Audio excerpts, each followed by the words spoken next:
നല്ല നീണ്ട നെറ്റാണ്. ആരുടേത്? അബൂബക്കർ സിദ്ദീഖ് തങ്ങളുടേത്. കവിള് ഒട്ടിയതാണ്. അങ്ങനെ കവിള് ഒട്ടിയ ഒരു പ്രകൃതാണ്. ഇവിടെ ദഖനിന്റെ ഇവിടെ മാത്രമായിരുന്നു സയ്യിദുനാ അബൂബക്കർ സിദ്ദീഖ് തങ്ങൾക്ക് താടി ഉണ്ടായിരുന്നു. ഇവിടെ താടി ഉണ്ടായിരുന്നില്ല. കണ്ണ് കുഴിയിലേക്ക് ഇറങ്ങിയ കണ്ണുകളായിരുന്നു. അന്നിങ്ങനെ ആ രൂപം ഇങ്ങനെ ആലോചിച്ച് നോക്കിയാണ്. ഈ അബൂബക്കർ സിദ്ദീഖ് തങ്ങളും മുത്തുനബി തങ്ങളുമായിട്ടുള്ള പ്രണയം എന്ന് തുടങ്ങിയതാണെന്നറിയോ? നബി തങ്ങൾക്ക് 40-ാമത്തെ വയസ്സിൽ നുബുവത്ത് കിട്ടിയതിന് ശേഷമല്ല. അബൂബക്കർ സിദ്ദീഖ് തങ്ങളും മുത്തുനബി തങ്ങളുമായിട്ട് 2 വയസ്സിന് വ്യത്യാസമേ ഉള്ളൂ. 2 വയസ്സിന് വ്യത്യാസം. ആരാ 2 വയസ്സിന് മൂത്തത്? അഷ്റഫുൽ ഖൽഖ് ത്വഹ റസൂലുള്ളാഹി സ്വല്ലല്ലാഹു അലൈഹി വസല്ലം. അങ്ങനെ മുത്തുനബി തങ്ങളുടെ ഉമ്മ വഫാത്താകുമ്പോ 6-ാമത്തെ വയസ്സിലാണല്ലോ മുത്തുനബി തങ്ങളുടെ ഉമ്മ അബവാഹിൽ വെച്ചുകൊണ്ട് മരിക്കുന്നത്. അന്ന് അബൂബക്കർ സിദ്ദീഖ് തങ്ങൾക്ക് 4 വയസ്സാണ്. അങ്ങനെ മുത്തുനബിന്റെ ഉമ്മ മരിച്ചു എന്ന് എല്ലാവരും അറിഞ്ഞു.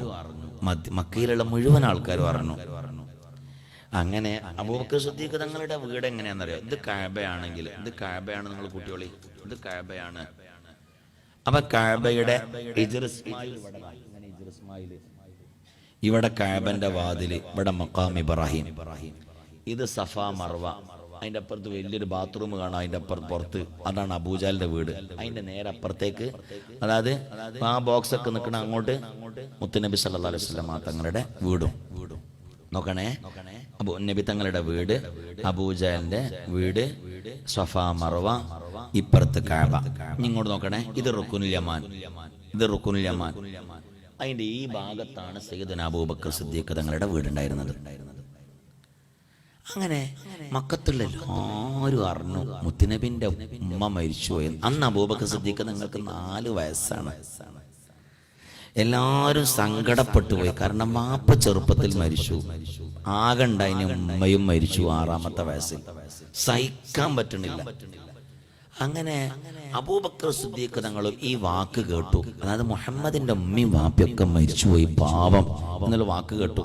നോക്കണേ, അങ്ങനെ അബൂബക്കർ സിദ്ദീഖ് തങ്ങൾ 4 വയസ്സായ അബൂബക്കർ സിദ്ദീഖ് തങ്ങൾ രാത്രി ഇങ്ങനെ കിടക്കാൻ നേരത്ത് ഉറക്കം വരുന്നില്ല. അങ്ങോട്ടും ഇങ്ങോട്ടും തിരിഞ്ഞും മറിഞ്ഞും ഇങ്ങനെ കിടക്കാണ്.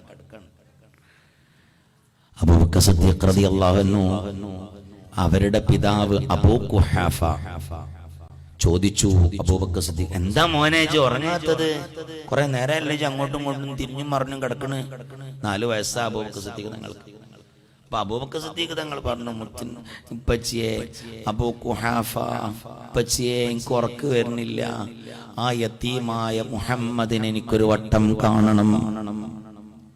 നേരം വെളുത്തിട്ട് പോരെ, പറ്റൂലെങ്കിൽ ഇപ്പം തന്നെ. അങ്ങനെ ശാഠ്യം പിടിച്ച് മുത്തുനബി തങ്ങളെ കാണാൻ വേണ്ടി 4 വയസ്സുകാരനായ അബൂബക്കർ സിദ്ദീഖ് തങ്ങൾ വീട്ടിൽ നിന്ന് ഇങ്ങനെ ഇറങ്ങി പുറപ്പെട്ടു. കഅബന്റെ അടുത്തൂടെ ഇങ്ങനെ പാതിരാത്രി നടന്നു പോവുകയാണ്. ആ സമയത്ത് അബൂജാലിന്റെ വീട്ടിന്റെ മുമ്പ് കൂടെ പോണത്. അബൂജാൽ ചോദിച്ച, അബൂ ഖുഹാഫ പോണത്? അബൂ ഖുഹാഫ പറഞ്ഞു, എന്താണ് ചെയ്യാ, ഇവന് ആ മുഹമ്മദിനെ കാണാതെ ഉറക്കം വരുന്നില്ല. അങ്ങനെ പോയി 4 വയസ്സുള്ള അബൂബക്കർ സിദ്ദീഖ് തങ്ങൾ 6 വയസ്സുള്ള മുത്തുനബിയെ കണ്ട് സമാധാനിപ്പിച്ചു. അന്ന് അബൂ ഖുഹാഫയോട് പറഞ്ഞു, ഞാൻ വീട്ടിക്കില്ലേ, ഞാൻ ഇവിടെ നിൽക്കുക അന്ന് രാത്രി. അങ്ങനെ അന്ന് രാത്രി പാവം 4 വയസ്സുകാരനായ അബൂബക്കർ സിദ്ദീഖ് തങ്ങൾ മുത്തുനബിന്റെ കൂടെ ജീവിച്ചു. അന്ന് മുതൽ തുടങ്ങിയ പ്രണയമാണ് സയ്യിദുനാ അബൂബക്കർ സിദ്ദീഖ് റളിയല്ലാഹു അൻഹു. ആ പ്രണയം പിന്നെ ഒരിക്കലും അവസാനിച്ചിട്ടില്ല. അതല്ലേ മുത്തുനബി 53-ാമത്തെ വയസ്സിൽ മക്കത്ത് നിന്ന് മദീനത്തേക്ക് പോകുമ്പോൾ അബൂബക്കർ സിദ്ദീഖ് തങ്ങൾക്ക് 52 വയസ്സാണല്ലോ. ഞാൻ പോരും നിങ്ങളെ കൂടെ എന്ന് പറഞ്ഞു പോയല്ലോ. ആലോചിച്ച് നോക്കിയാണ് മഹാനായ സയ്യിദുനാ അബൂബക്കർ സിദ്ദീഖ് റളിയല്ലാഹു അൻഹു മുത്തുനബിന്റെ കൂടെ. മുത്തുനബി തങ്ങൾ വഫാത്തായി എന്ന് അറിഞ്ഞപ്പോ അബൂബക്കർ സിദ്ദീഖ് തങ്ങള് മദീനത്ത് 2-ാമത്തെ ഭാര്യന്റെ അടുത്തായിരുന്നു. ആര്? അബൂബക്കർ സിദ്ദീഖ് റളിയല്ലാഹു അൻഹു ഉണ്ടായിരുന്നത്. മുത്തുനബി വഫാത്തായി എന്ന് അറിഞ്ഞപ്പോ പാവം അന്ന് അബൂബക്കർ സിദ്ദീഖ് റളിയല്ലാഹു അൻഹുവിന് 61 വയസ്സാണ്. താടിയൊക്കെ നരച്ചിട്ടുണ്ട്. മരുഭൂമി കൂടെ മുത്തുനബി വഫാത്തായപ്പോ പൊട്ടി പൊട്ടി പൊട്ടി പൊട്ടി കരഞ്ഞ് കരഞ്ഞ് കരഞ്ഞ് കരഞ്ഞ് അബൂബക്കർ സിദ്ദീഖ് തങ്ങൾ ഇങ്ങനെ വന്നിട്ട് മുത്തുനബിനെ കണ്ടൊരു രംഗുണ്ട്. എല്ലാവരും ഒന്ന് കണ്ണടച്ചു നോക്കുവോ? എല്ലാവരും ഒന്ന് കണ്ണടച്ചു നോക്കുവോ? ആ രംഗൊന്ന് ആലോചിച്ച് നോക്കുവോ? മെലിഞ്ഞ ശരീരമുള്ള വയസ്സനായ, മുട്ടിൽ മാത്രം താടിയുള്ള, ആ താടിയാണെങ്കിൽ നെഞ്ചിലൂടെ ഇങ്ങനെ പാറിക്കളിക്കുന്ന സയ്യിദുനാ അബൂബക്കർ സിദ്ദീഖ് തങ്ങൾ മുത്തുനബി മരിച്ചു എന്നറിഞ്ഞപ്പോ ഇങ്ങനെ ആ മരുഭൂമി കൂടെ കാലൊക്കെ ഇങ്ങനെ വേച്ച് നടക്കാൻ പറ്റാതെ കലങ്ങിയ കണ്ണുമായിട്ട് അങ്ങനെ വരുന്ന രംഗം ഒന്ന് ആലോചിച്ച് നോക്കിയാണ്. നമ്മളിങ്ങനെ ഏട്ടെങ്കിലും ഒന്ന് പോയി നമ്മളമ്മച്ചി മരിച്ചു എന്ന് പറഞ്ഞാൽ എത്ര വിഷമം നമുക്ക് ഉണ്ടാവും. നമ്മളമ്മാൻ്റെ മരണവാർത്ത കേട്ട്, നമ്മളമ്മാൻ്റെ മരണവാർത്ത കേട്ട് നമ്മൾ വീട്ടിലേക്ക് വരുമ്പോൾ എങ്ങനെയൊക്കും നമ്മൾ വരിക?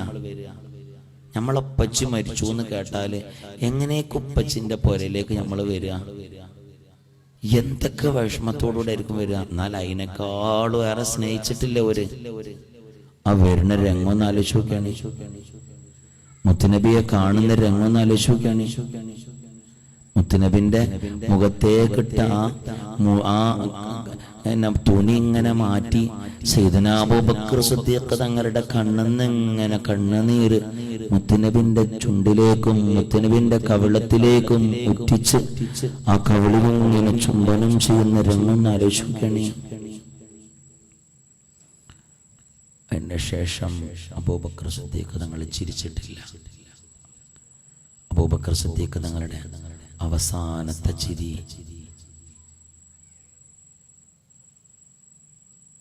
ഹിജ്റയുടെ 10ാമത്തെ വർഷം റബീഉൽ അവ്വൽ 12 സുബ്ഹ് നിസ്കാരത്തോടുകൂടെ അവസാനിച്ചിട്ടുണ്ട്. സുബ്ഹ് നിസ്കരിച്ച് കുറച്ച് കഴിഞ്ഞപ്പോഴാണല്ലോ, പകലിന്റെ തുടക്കത്തിലാണല്ലോ മുത്തുനബി വഫാത്തായത്.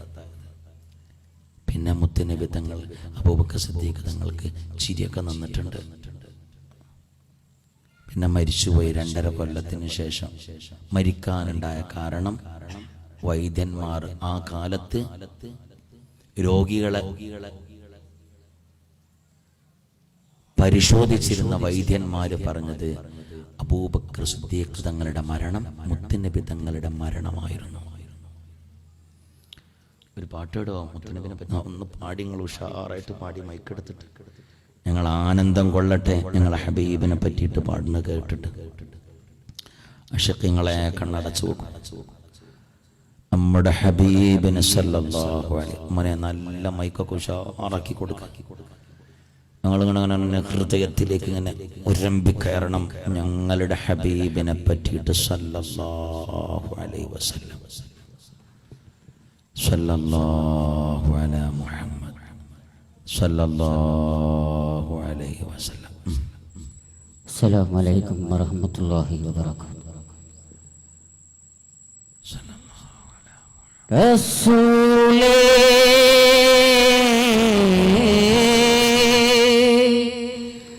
റസൂലേ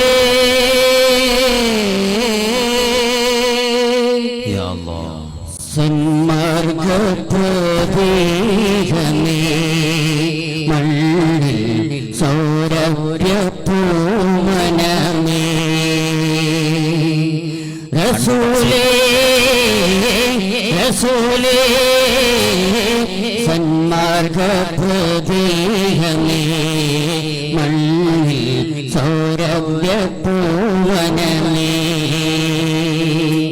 പാരിതിൽ അല്ലാഹു സൃഷ്ടിച്ച നൂറേ പാരിതിൽ അല്ലാഹു സൃഷ്ടിച്ച നൂറേ പരിപാലകൻ മാനവർ കേകിയ അന്ത്യപ്രവാചകരേ നബി അന്ത്യപ്രവാചകരേ റസൂലേ റസൂലേ അന്ത്യപ്രവാചകരേ നബി അന്ത്യപ്രവാചകരേ പരിപൂർണ ചന്ദ്രനെ പാരിൽ പ്രകാശമേ പരിപൂർണ ചന്ദ്രനെ പാരിൽ പ്രകാശമേ പരലോക രക്ഷകൻ ആജ്ഞ നടത്തുവാൻ അന്ത്യപ്രവാചകരായി പിറന്നു ഉത്തം പ്രസ്ഥാനവുമായി റസൂലേ റസൂലേ അന്ത്യപ്രവാചകരേ നബി അന്ത്യപ്രവാചകരേ പരിശുദ്ധമാസം റബീഉൽ അവ്വലിൽ പരിശുദ്ധമാസം റബീഉൽ അവ്വലിൽ പരലോക രക്ഷകൻ ആജ്ഞ നടത്തുവാൻ തന്ന പ്രവാചകരേ നബി അന്ത്യപ്രവാചകരേ റസൂലേ റസൂലേ അന്ത്യപ്രവാചകരേ നബി അന്ത്യപ്രവാചകരേ റസൂലേ റസൂലേ അന്ത്യപ്രവാചകരേ നബി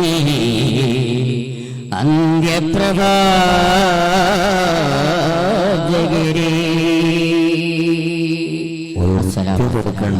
ഒരു ഉറുപ്പ് കൊടുക്കണ്ട കൊടുക്കാതെ നമുക്ക് സ്വർഗത്തിലേക്ക് പോകാം ഹബീബിനെ പ്രണയിച്ച്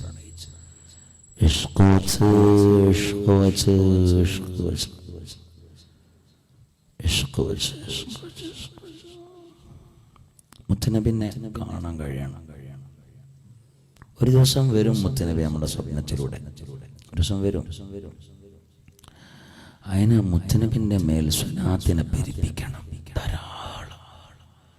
അപ്പൊ നബി ഒരു ദിവസം സ്വപ്നത്തിലൂടെ അങ്ങനെ വരും നമ്മുടെ അടുത്തേക്ക്. നമ്മളെ വീട്ടിലേക്ക് നബി വരുമല്ലോ. മുത്തനബിനെ സ്വപ്നത്തിൽ കണ്ടാൽ അത് മുത്തനബി തന്നെയാണ് സല്ലല്ലാഹു അലൈഹി വസല്ലം. മുത്തനബിന്റെ കോലത്തിൽ ശൈത്താന്മാർക്ക് വരാൻ കഴിയൂല. അങ്ങനെ സ്വലാത്ത് അങ്ങനെ ചൊല്ലി ചൊല്ലി ചൊല്ലി ചൊല്ലി കിടക്കുമ്പോൾ മുത്തുനബി നമ്മളെ സ്വപ്നത്തിലൂടെ നമ്മളെ അടുത്തേക്ക് വന്ന മുത്തുനബി നമ്മളെ വീട്ടിലേക്ക് വന്നില്ലേ? അൽഹംദുലില്ലാഹ് നമ്മളെ വീട്ടിലേക്ക് വന്നില്ലേ മുത്തുനബി? നമ്മളെ പുതപ്പ് മാറ്റിയില്ലേ? നമ്മളെ മുഖത്തേക്ക് നോക്കിയില്ലേ?